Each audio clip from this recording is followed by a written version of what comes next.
బంగారం మరియు వెండి నేటి ప్రపంచ ఆర్థిక వ్యవస్థలో సురక్షిత పెట్టుబడులుగా మరియు పరిశ్రమల్లో ఉపయోగించే లోహాలుగా ముఖ్యమైన పాత్ర పోషిస్తున్నాయి.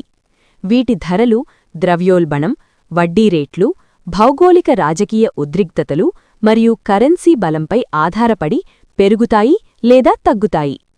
బంగారం మరియు వెండి ధరలు పెరిగినప్పుడు పెట్టుబడిదారులు దీన్ని సాధారణంగా ఆర్థిక అనిశ్చితి, ద్రవ్యోల్బణ భయాలు లేదా కరెన్సీ బలహీనతకు సంకేతంగా భావిస్తారు.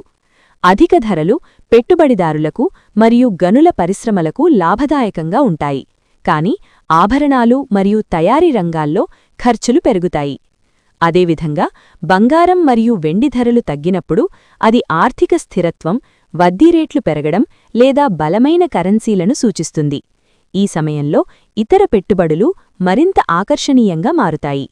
మొత్తంగా బంగారం మరియు వెండి ధరలు ప్రపంచ ఆర్థిక విశ్వాసం మరియు ఆర్థిక స్థిరత్వాన్ని సూచించే ముఖ్యమైన సూచికలుగా పనిచేస్తాయి.